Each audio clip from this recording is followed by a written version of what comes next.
Hi, hello, and welcome to Mathematical 360.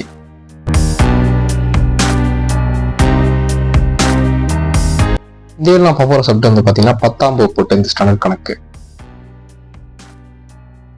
இதில் நான் பார்க்குற சாப்டர் வந்து பார்த்தீங்கன்னா வடிவியல் ஜாமெட்ரி. இன்னைக்கு நான் பார்க்குற டாபிக் வந்து பார்த்தீங்கன்னா வடிவத்து முக்கோணங்கள் சிமிலாரிட்டி ட்ரையாங்கிள்ஸ்.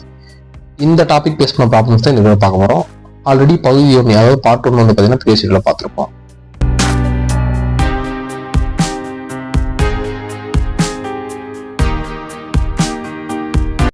எடுத்துக்காட்டு 4.6 படம் 4.21 அதாவது ஆல்ரெடி அவங்களே டயக்ராம் கொடுத்துட்டாங்க. QA மற்றும் PB ஆனது ABக்கு செங்குத்தாகும். அதாவது இந்த QAவும் இந்த PBயும் இந்த ரெண்டுலேயும் அதுக்கு செங்குத்தா இருக்குன்னு சொல்லிட்டாங்க. AO PO ரெண்டு வேல்யூ கொடுத்துட்டாங்க. ஸோ அதனால 10 சென்டிமீட்டர் ஆர்செட் மென்ஷன் பண்ணிட்டாங்க. PB 9 centimetre. ஸோ இந்த வேல்யூவும் கொடுத்துட்டாங்க. இப்போ AQ அதாவது இந்த லென்த் எவ்வளோ, இந்த AQ லென்த் எவ்வளோன்னு சொல்லி கேட்குறாங்க. தீர்வு. ஸோ நம்ம ஆல்ரெடி பார்த்துருக்க டாப் வடிவத்து முக்கோணங்கள் தான். ஸோ அப்படி இருக்கும்போது இந்த ரெண்டு முக்கோணங்களும் வடிவத்தை கண்டுபிடிக்கணும். அதாவது வந்து பார்த்தீங்கன்னா இப்போ கொடுத்துக்கிறது வந்து பார்த்தீங்கன்னா AOQ ட்ரையாங்கிள். அதாவது இந்த ட்ரையாங்கிள் எழுதும்போது நம்ம எழுதுக்கிறதா AOQ, ஓகேவா? அதே மாதிரி ட்ரையாங்கிள் இதில் எப்படி எழுதிருக்குமோ அதே மாதிரி தான். So first right hand triangle எடுத்துக்கோம். அதாவது BOP.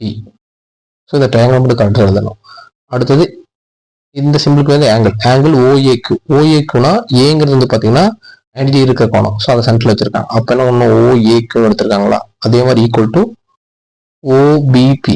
ஸோ OBP ரெண்டு 90 டிகிரி. ஏன்னா இது 90 டிகிரி மென்ஷன் இருக்காங்க, இது 90 டிகிரி.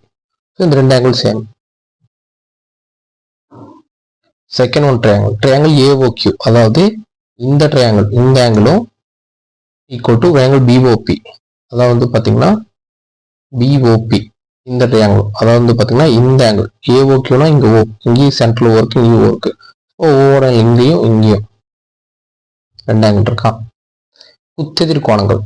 ஸோ நீங்கள் வந்து பார்த்தீங்கன்னா ஒரு ஹரிசாண்டல் லைனில் ஒரு ட்ரையாங்கிள் போட்டு இந்த ஆங்கிளுக்கு ஆப்போசிட்ல இருக்கிற அந்த ஆங்கிள் ரெண்டும் சேமாக இருக்கும். இதுக்கு பேர் வந்து குத்தெதிர் கோணங்கள். ஸோ அந்த குத்தெதிர் கோணங்கள் இங்கே என்ன ஆங்கிள் இருக்கோ அதுதான் இங்கே இருக்கும்.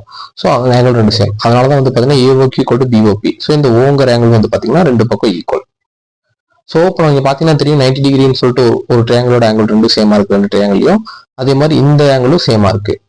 அப்போ நம்ம பார்த்துருக்கோம் ஆல்ரெடி வடிவத்து முக்கோணங்கள்லேயே பார்த்துருப்போம். அதாவது வடிவத்து முறைக்கான AA விதிமுறைப்படி. So triangle AOQ.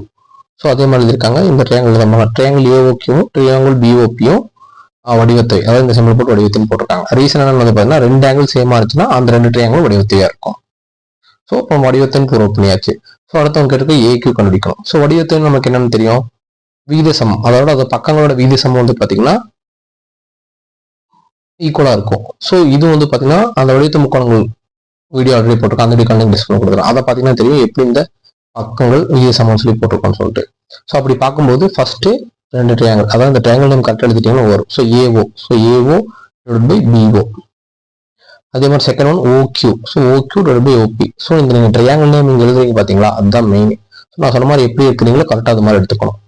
அதே மாதிரி வந்து பார்த்தீங்கன்னா கடைசியில் AOQ, ஸோ AQ அதே மாதிரி BP, ஸோ BP. ஸோ இந்த மூணு பக்கங்களும் விகித சமம், ஓகேவா? ஸோ இப்போ நம்மளுக்கு கேட்டுக்கிற வேல்யூ வந்து பார்த்தீங்கன்னா AQ. ஸோ இந்த ஈக்குவலில் நம்ம இந்த வேல்யூ வச்சுக்கணும். அதாவது பார்த்தீங்கன்னா AO BO நமக்கு தெரியும் வேல்யூ அவங்களே கொடுத்துருக்காங்க. ஸோ AO 10 BO, ஸோ அதுவும் தெரியும். உனக்கு AQ வேல்யூ வேணுங்கிறனால அந்த ஈக்குவேஷன் எடுத்துருக்கோம். இந்த சென்டருக்கு நம்ம எடுக்கல. ஸோ அப்போ AOட வேல்யூ 10 எடுத்திருக்கோம், அவங்க கொடுத்துருக்காங்க. BO வேல்யூ 6 எடுத்துட்டோம். AQ நமக்கு தெரியாதான் நம்ம கண்டுபிடிக்கணும். BP அவங்க கொடுத்துருக்காங்க 9 சென்டிமீட்டர். ஸோ இதுன்னு சிம்பிள் பண்ணும்போது பார்த்தீங்கன்னா AQ ஈக்குவல் டு 10 × 9 / 6. இதை சிம்பிள் பண்ணி பார்த்தீங்கன்னா 15 வரும். அதே மாதிரி சென்டிமீட்டர் மென்ஷன் பண்ணியிருக்காங்க. யூனிட்ஸ் மென்ஷன் பண்ணுறது ரொம்ப முக்கியம். ஏன்னா கொடுத்துருக்க வேல்யூ எல்லாமே சென்டிமீட்டர் இருக்கு. அப்புறம் நம்ம வேல்யூ ஃபைனலாக கண்டுபிடிக்கிறதுக்கு கரெக்டாக யூனிட்ல மென்ஷன் பண்ணி போகணும்.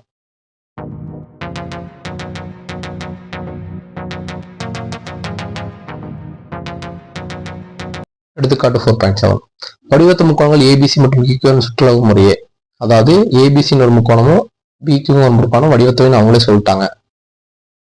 அதோட சுற்றளவு 36 சென்டிமீட்டர் 24 சென்டிமீட்டர். அதோட சுற்றளவு முறைன்னு சொல்லிட்டாங்க. ABCயோட 36, PQ வருது 24. PQ 10 சென்டிமீட்டர், அதாவது P கூட வெளியே கொடுத்துட்டாங்க 10 சென்டிமீட்டர். ABA காங்க, அதாவது அதுக்கு ஈக்குவலா ஆப்போசிட்ல இருக்கிற எந்தோட வேல்யூ எவ்வளோன்னு கேட்கறாங்க.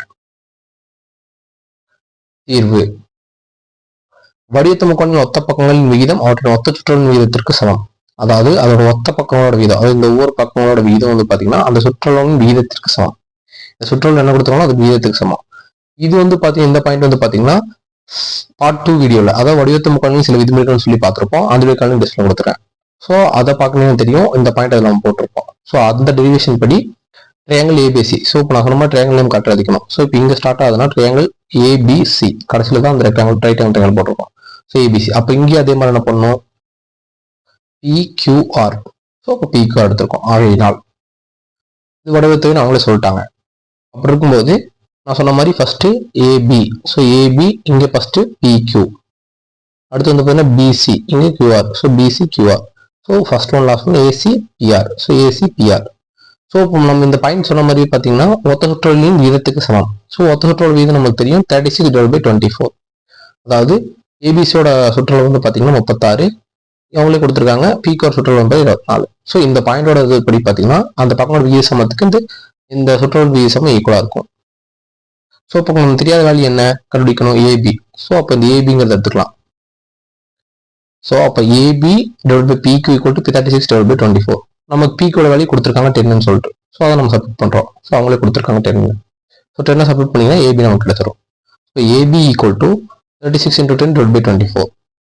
So equal to 15 centimetre. இங்கேயும் யூனிட் மென்ஷன், ஏன்னா இங்கேயும் யூனிட் வந்து பார்த்தீங்கன்னா சென்டிமீட்டர் கொடுத்துருக்காங்க, சென்டிமீட்டர் கரெக்டாக கொடுத்துருக்காங்க. அப்படி இருக்கும்போது நம்மளும் மென்ஷன் பண்ணணும் சென்டிமீட்டருங்கிறது.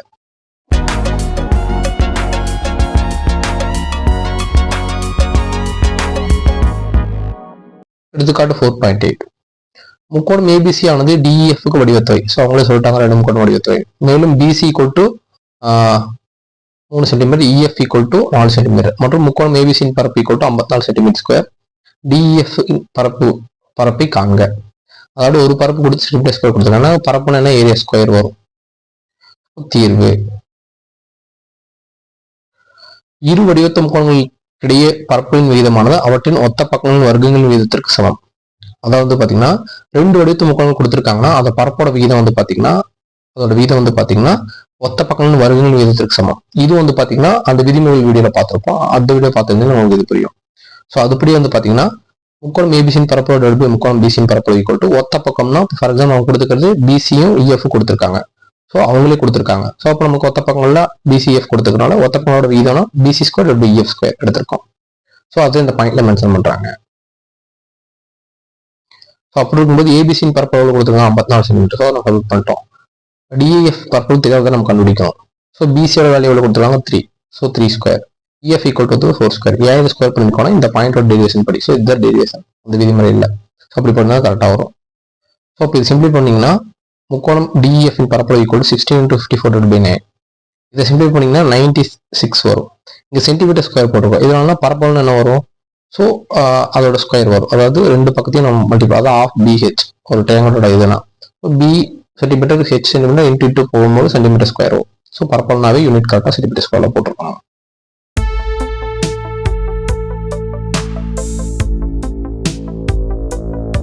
எடுத்துக்காட்டு 4.9.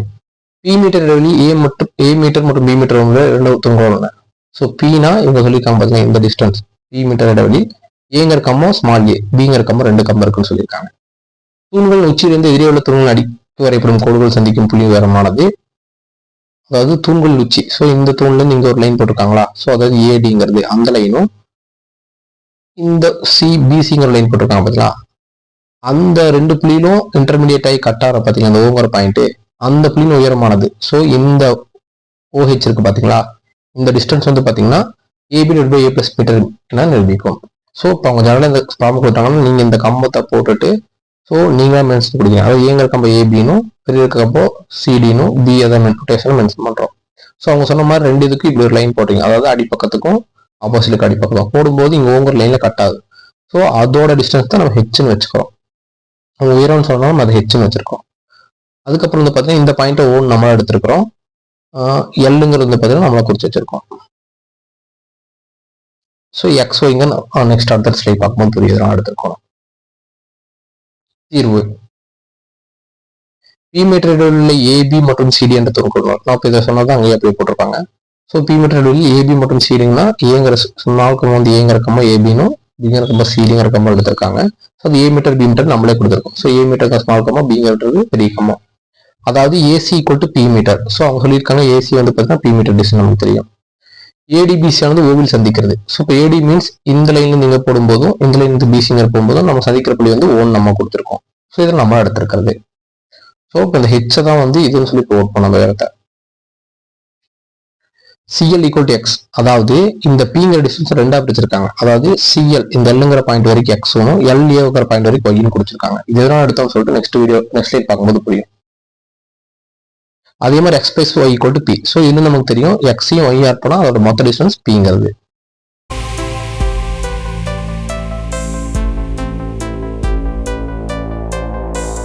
ஸோ இப்போ லாஸ்ட் வீடியோ நம்ம போட்டிருந்தது டயக்ராமு முக்கோணம் ஏபிசி முக்கோணம் எல்ஓசி. ஸோ இதுவும் நான் தெளிவாக சொல்றேன், முக்கோணம் நீங்க அடிக்கிறது தான் முக்கியம். அதாவது பார்த்தீங்கன்னா முக்கோணம் ஏபிசி ஓகேவா, அதே மாதிரி எல்ஓசி. ஸோ எல்ஓசி ஸோ இது என்ன பேட்டர்ன் எடுத்துக்கணுமோ அதே மாதிரி தான் முக்கோணம் எல்ஓசி கரெக்டாக நம்ம எடுத்துருக்கிறோம். இதனால இந்த ரெண்டு ட்ரையாங்கிளையும் நம்ம ஒத்தையாக சிப்ளி போட்டு போகிறோம். அதாவது எப்படின்னா ட்ரையாங்கிள் சிஏபி, அதாவது இந்த ஏங்கிறது ஓகேவா. ஸோ இப்போ நம்ம ஆங்கிள் போட்டோம்னா சென்ட்ரல் இருக்கிற ஆங்கிள் தான் நான் சொல்லுது. ஸோ சிஏபி வந்து பார்த்தீங்கன்னா இந்த சிஏபி சிஎல்ஓ, அதாவது இந்த சிஏபி அதே மாதிரி சிஎல்ஓ இந்த ரெண்டு ட்ரையாங்கிளுக்கும் இது வந்து 90 டிகிரிக்கு இருக்கு. அதாவது இந்த ஏங்கிற ஆங்கிள் வந்து பார்த்தீங்கன்னா சென்ட்ரல் இருக்கிறது எங்க எல்லுங்கிற ஆங்கிள் வந்து பார்த்தீங்கன்னா 90 டிகிரி. ஏன்னா இது நம்ம 90 டிகிரி வெர்டிகல் லைன் ஆரம்பிச்சுன்னா ஸோ அந்த ஆங்கிள் சேமா இருக்கு. ட்ரையாங்கிள் சி பொதுவானது. அதாவது இந்த ஆங்கிள் வந்து பார்த்தீங்கன்னா இந்த ட்ரையாங்கிளுக்கும் அதாவது ட்ரையாங்கிள் ஏபிசிக்கும் எல்ஓசிக்கும் வந்து பொதுவாக இருக்கு. ஸோ இப்போ ரெண்டு ட்ரையாங்கிள் சேமா இருக்கு.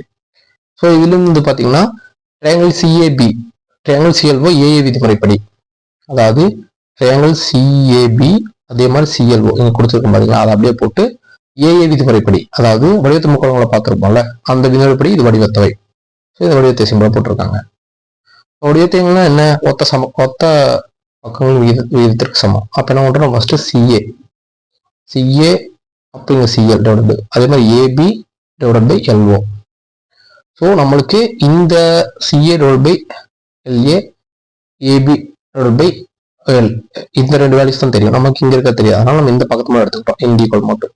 சியோட வேல்யூ எவ்வளோ, சிஏயோட வேல்யூ மொத்தம் வந்து பார்த்தீங்கன்னா பி நமக்கு தெரியும். சிஎல்லோட வேல்யூ எவ்வளோ, இங்க இருந்து இங்கே எக்ஸ், அதனால எக்ஸ். ஏபிடி வேல்யூ எவ்வளோ, ஸோ மொத்த ஏபிடி வேல்யூ இந்த ஹைட் வந்து பார்த்தீங்கன்னா ஏ கம்பத்தோட ஏ நமக்கு தெரியும். எல்லுங்கிறது வந்து பார்த்தீங்கன்னா இங்க ஹெச் நமக்கு தெரியும், ஸோ ஹெச் போட்டிருக்கோம்.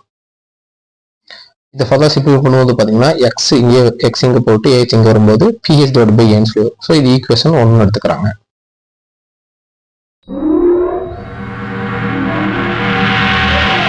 ஸோ அடுத்து வந்து பார்த்தீங்கன்னா நம்ம லாஸ்ட் இயர்ல இந்த ட்ரையாங்கிளையும் வடிவத்தை பார்த்தோம். இப்போ வந்து பார்த்தீங்கன்னா ட்ரையாங்கிள் ஏஎல்ஓ, அதாவது வந்து பார்த்தீங்கன்னா ஏஎல்ஓ இந்த சின்ன ட்ரையாங்கிளையும் ஏசிடி, அதாவது வந்து பார்த்தீங்கன்னா ஏசிடி அப்படிங்கிற ட்ரையாங்கிளையும் வந்து பார்த்தீங்கன்னா வடிவத்தில் போகிறோம். ஸோ அப்போ இங்கே எந்த ட்ரையாங்கிள் காமனாக இருக்கு, ஏஎல்ஓ ஏசிடி, அதாவது பார்த்தீங்கன்னா ஏஎல்ஓவும் ஏசிடி, அதாவது இந்த சியும் எல்லும் வந்து பார்த்தீங்கன்னா 90 டிகிரியில் இருக்கு, அதாவது ஒவ்வொரு 90 டிகிரிக்கு சமம். அதனால இந்த ட்ரையாங்கிளை மென்ஷன் பண்ணிட்டோம். அடுத்து வந்து பார்த்தீங்கன்னா ட்ரையாங்கிள் ஏ, அதாவது இந்த ட்ரையாங்கிள் ஏங்கிறது வந்து பார்த்தீங்கன்னா ரெண்டுத்துக்கும் பொதுவாக இருக்கு. ஸோ ரெண்டும் பொதுவாக இருக்கு. அப்போ இது ஏ விதிமுறைப்படி ட்ரையாங்கிள் ஏஎல்ஓ. ஸோ நம்ம இங்கே எடுத்துக்க பார்த்தீங்களா கரெக்டா, அதாவது ஏஎல்ஓ ஏசிடி ரெண்டு ஏ விதிமுறைப்படி வடிவத்தவை. அப்ப என்ன பண்ணுவோம், ஒத்த பக்கம் விகிதத்துக்கு சமாது. அப்ப என்ன ஃபர்ஸ்ட் ஏஎல் ஏசி அதே மாதிரி ஓஎல் சிடி. ஸோ நமக்கு இந்த வழிதான் தெரியும், டிஓ ஏஓ அந்த வழியும் நமக்கு தெரியாது. ஸோ அதனால நமக்கு எது வேணுமோ அதை எடுத்துருக்கோம். ஸோ இப்போ இப்போ ஏழுங்கிறது வந்து பார்த்தீங்கன்னா ஒய், ஏன்னா வந்து பார்த்தீங்கன்னா ஏஎல் இந்த டிஸ்டன்ஸ் வந்து நமக்கு தெரியும் ஒய்ன்னு மென்ஷன் இருக்கும். அதே மாதிரி ஏசிங்கிறது பார்த்தீங்கன்னா இங்கேருந்து ஸ்டார்ட் ஆகி இது வரைக்கும் அது வந்து பார்த்தீங்கன்னா பி மொத்த லென்த்து. அதே மாதிரி ஓஎல் வந்து பார்த்தீங்கன்னா இந்த இது லென்த்து அது ஹெச் தெரியும். அதே மாதிரி வந்து பார்த்தீங்கன்னா சிடிங்கிறது மொத்தம் அந்த கமத்தோட பி அதுவும் தெரியும். இதுல இருந்து பார்த்தீங்கன்னா ஒய், அதாவது y equal to P H divide by B ரெண்டு.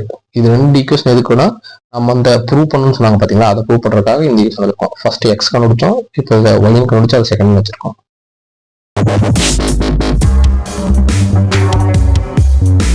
ஸோ இப்போ இந்த மொத்த கம்பத்துலையும் இந்த ஹெச்சோட டிஸ்டன்ஸ் தான் நம்ம ப்ரூவ் பண்ணணும். ஸோ இப்போ நம்ம அடி கண்டுபிடிச்சதுல 1+2, அதாவது போன ஸ்லைடில் வந்து பார்த்தீங்கன்னா 1 ஈக்குவேஷன் 2வும் அதுக்கு முன்னாடி ஸ்லைடில் 1 பார்த்துருப்போம். 1+ ஆட் பண்ணும்போது என்ன ஆகுதுன்னா x+y = ph/a ph/bன்னு வருது.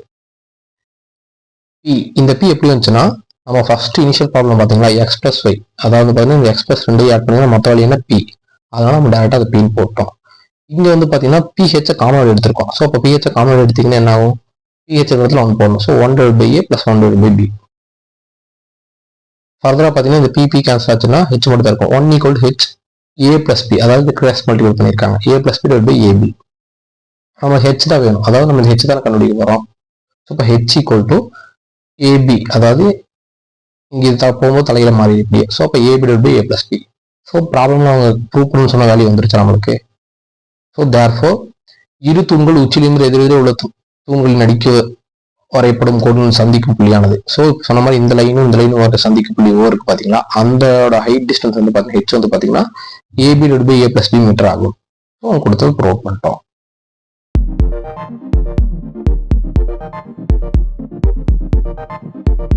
ப்ரீவியஸ் வீடியோல வந்து பார்த்தீங்கன்னா வடிவத்து முக்கோணங்களின் கணக்குகள் சார்ந்த பகுதி 1 பார்த்துருப்போம். அதோடைய கணக்கு டிஸ்பிளே கொடுத்துருக்கேன்.